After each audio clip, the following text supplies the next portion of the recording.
delighted to be here today with Taras Lyssenko, my longtime friend who we met over putting an airplane into Midway Airport.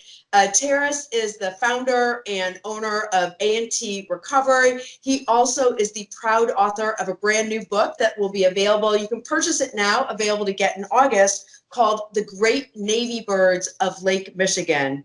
So Taras, I'm delighted for you to be here with me. Like I said, we've worked on projects, so I know a little bit about what recovery generally refers to. But for context, can you give us a brief description of what this is about? People don't realize during World War II, the U.S. Navy had two training aircraft carriers out in Lake Michigan based off of Chicago. And during the 3 years from 1942 to 1945, they had accidents and they lost about 130 aircraft. And those aircraft just weren't in the Navy's collection, so we recover them for the Navy.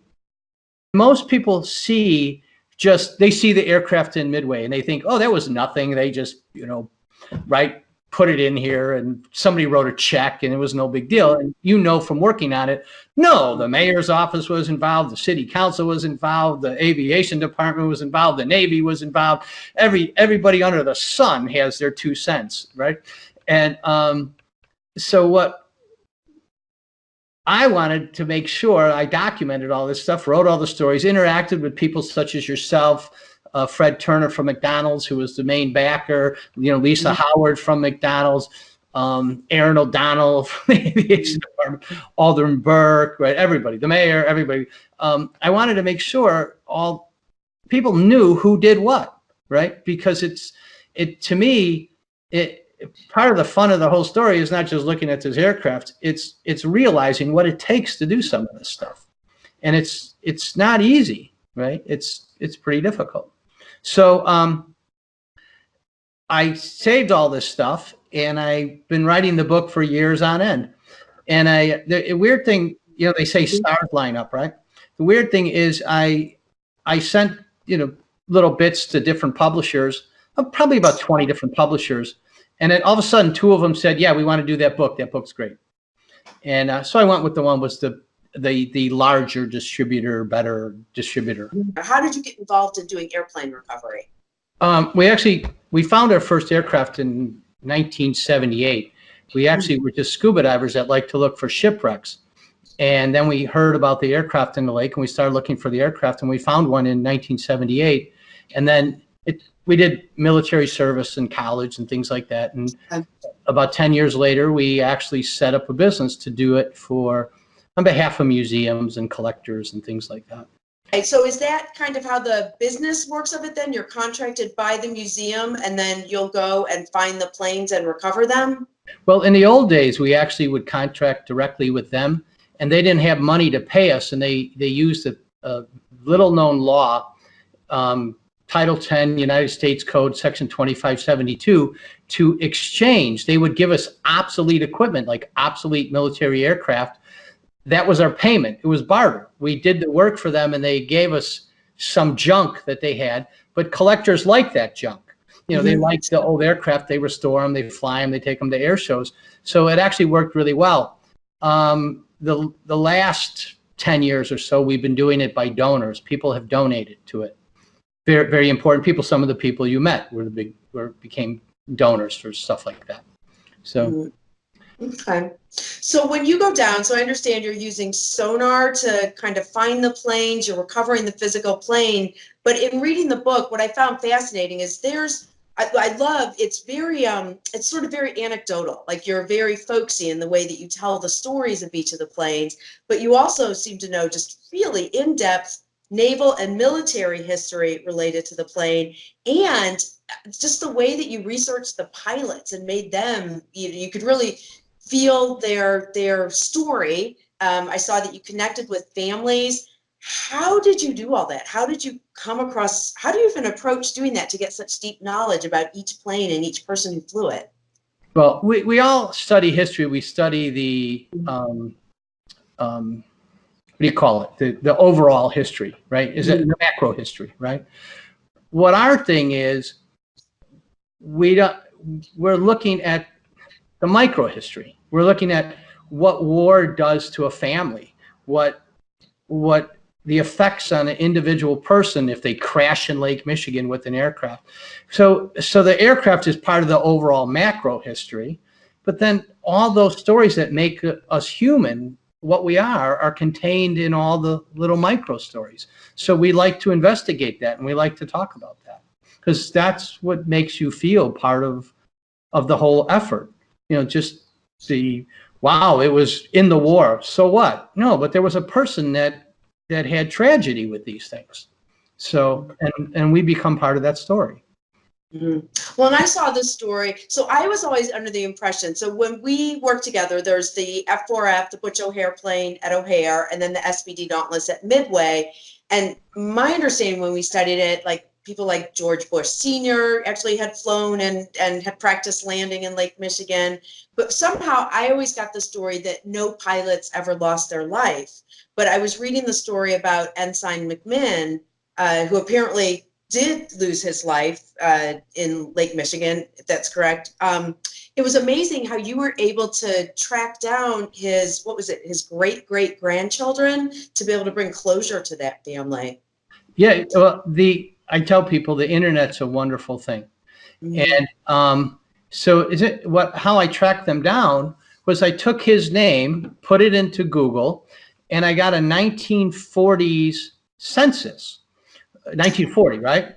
And, mm-hmm. and his household, it told he was about 20, 21 or something, and he lived with his parents, his sister, whose his brother-in-law had died from something, so his sister with her son had moved back into her parents' home, right? It was kind of hard for a single woman in Texas in those days. And then it had his nephew's name. And so I realized that the nephew would be the only one alive, so I put his nephew's name into Google, and I got an obituary, which named the nephew's offspring. So okay. I put those into Google, and guess where it led me to? LinkedIn. Of course, sure. LinkedIn to business people. So I sent a connection request and a message to the people on it, and lo and behold, I get a response back and a message back that says, "How do you know these people?" "Yeah, they're all my relatives." And I was naming his great grandparents and stuff. And so the internet's a wonderful thing. So yeah.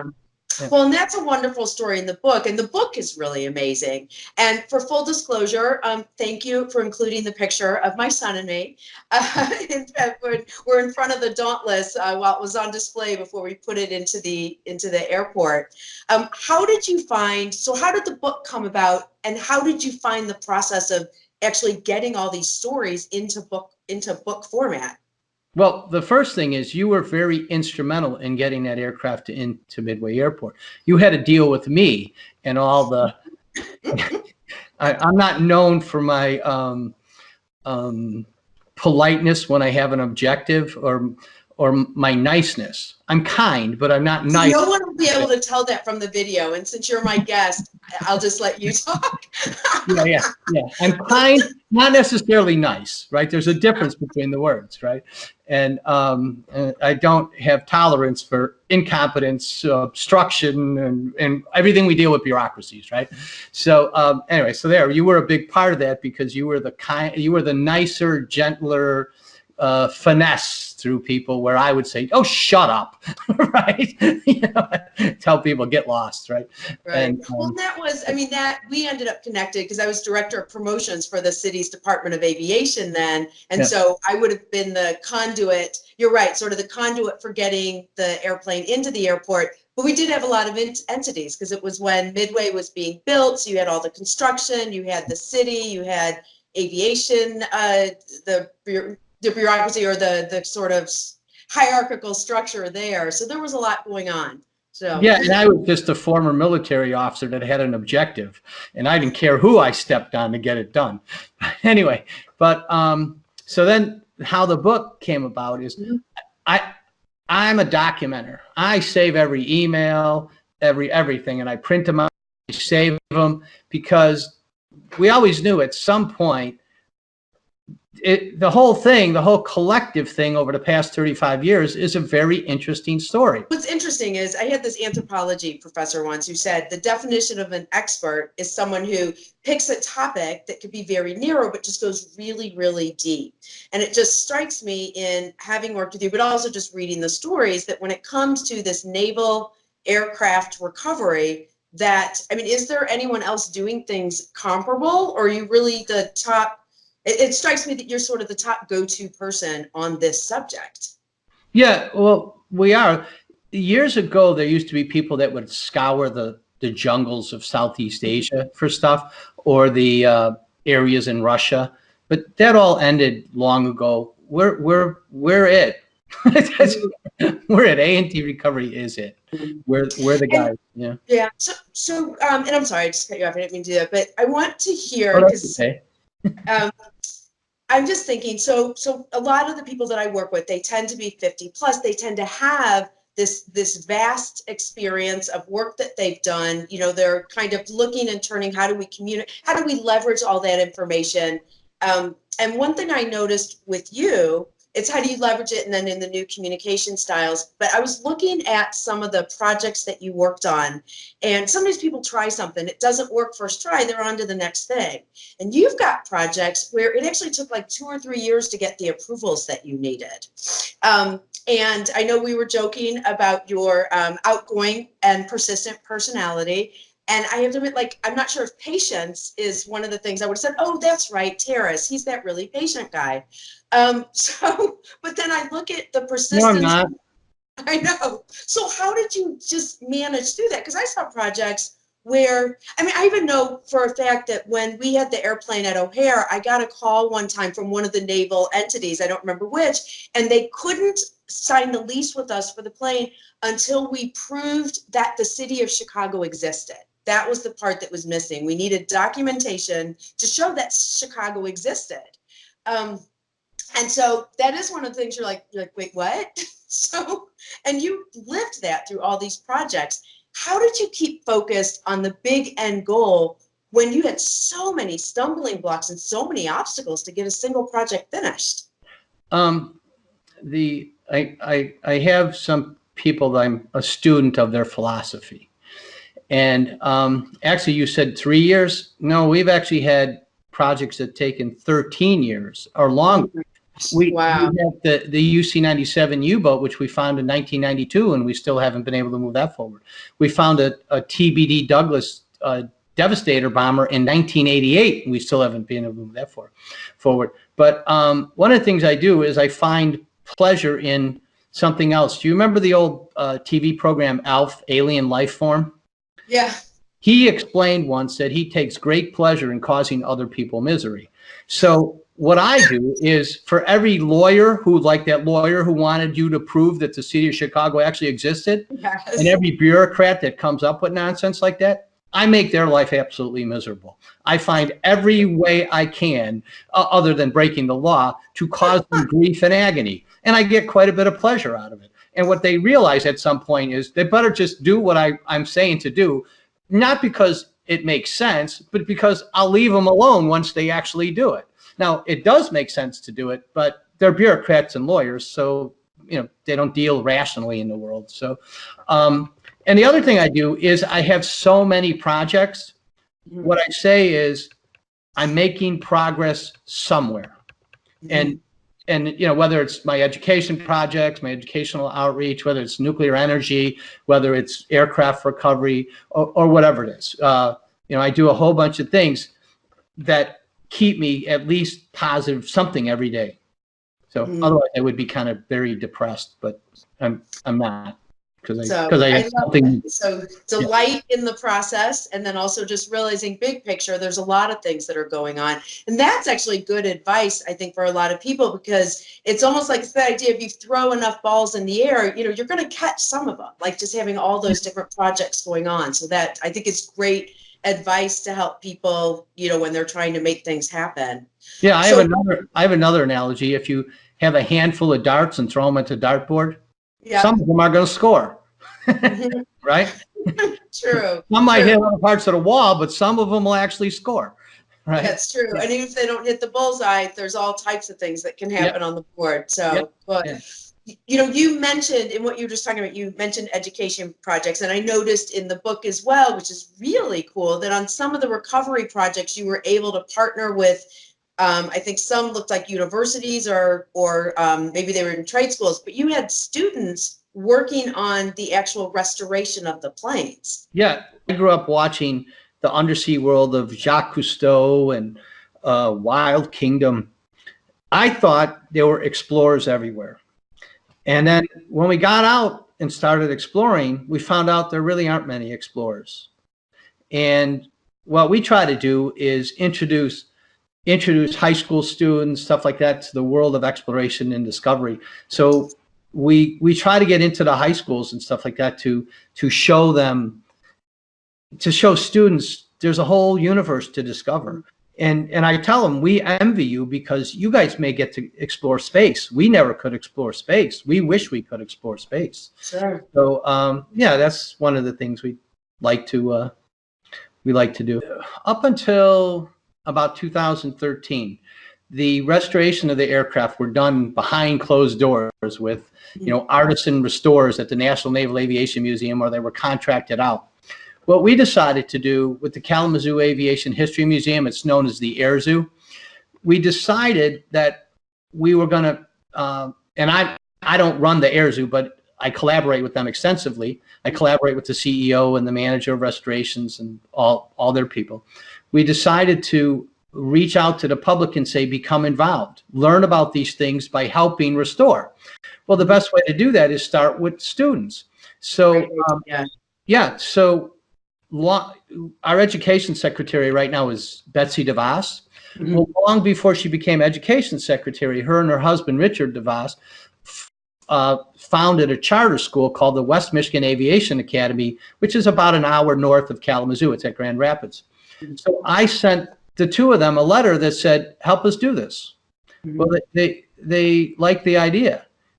So a little while later, after some little bit of conversation, a busload of students and faculty came down and they began the project.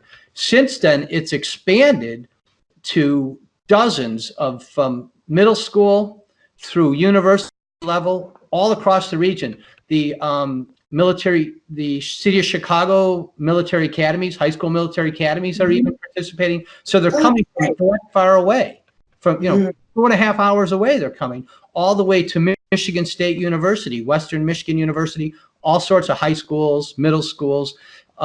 It's just thousands of students have participated. So that's amazing. There's two things in there that I think are also good lessons for people. One is the whole process by using partnership in the process of creating projects, things get bigger. It's like where 1 + 1 = 10. The other thing too is that idea of you just don't know till you ask. And so just reaching out and asking people if they want to be involved, because you never know. If you don't ask, you'll of course get a no. But it sounds like in a lot of cases, even just with bringing sponsors on for the airplane recovery as well, that just by asking, you're able to tap into other people's passions so that they can participate. Oh yeah, yeah.